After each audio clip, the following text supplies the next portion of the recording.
On the night of October 9th, loud explosions shook parts of Kabul.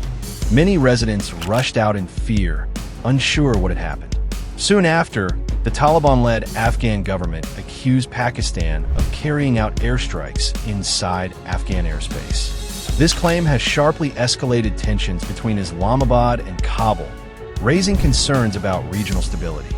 According to Afghan officials, the blasts were heard near Abdul Haq Square in Kabul, close to key government buildings. The Ministry of Defense called the strikes an unacceptable violation of Afghanistan's sovereignty, saying lives and property were threatened.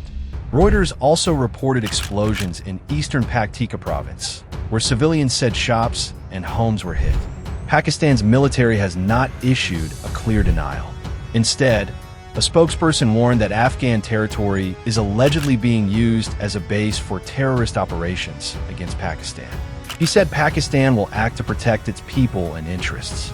In recent years, Islamabad has repeatedly blamed the Tehrik-i-Taliban Pakistan, TTP, for attacks inside its borders. It alleges that some TTP fighters operate from Afghan soil with Kabul's tolerance. But after seizing power in 2021, the Taliban government has rejected those claims, insisting Afghanistan is not engaged in external aggression. Some analysts believe the Kabul explosion may have been aimed at TTP leadership. Reports nearly simultaneous to the Kabul blast said Pakistani drone strikes killed 2 senior TTP figures inside Kabul.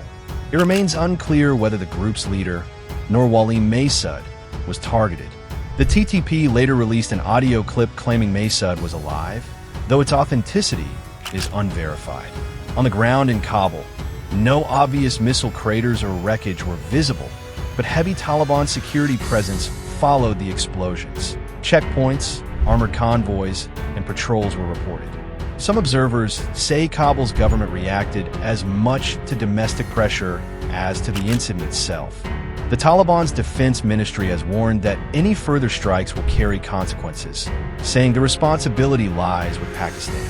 Kabul also claims that Pakistan has repeatedly violated border zones in Afghan airspace. Still, senior Taliban figures seem to prefer de-escalation. Acting Foreign Minister Amir Khan Muttaqi, while attending regional talks in New Delhi, said Afghanistan wants friendship and constructive links with Pakistan, but insisted Islamabad must steer clear of aggression. This incident comes at a volatile moment. Pakistan is under pressure from rising internal militancy. Maverick attacks by TTP have increased in Khyber Pakhtunkhwa and Balochistan. Afghanistan, meanwhile, faces isolation, economic crisis, and limited international support since the Taliban takeover. The United Nations has warned that cross-border skirmishes risk destabilizing the broader region. Historically, Pakistan has conducted airstrikes and drone operations inside Afghan territory, claiming they hit militant hideouts. But those operations also caused civilian casualties and sparked diplomatic protests by Kabul. Analysts say the root problem is deep distrust. Pakistan demands that the Afghan government clamp down on militants, while Kabul lacks capacity or political will to do so robustly. Now, cross-border tensions are reaching a new peak. Whether the two nations choose dialogue or military responses will shape not just their bilateral future, but the security of South Asia. Both sides must weigh the danger of escalation against the urgency of addressing terrorism, border control, and cooperation.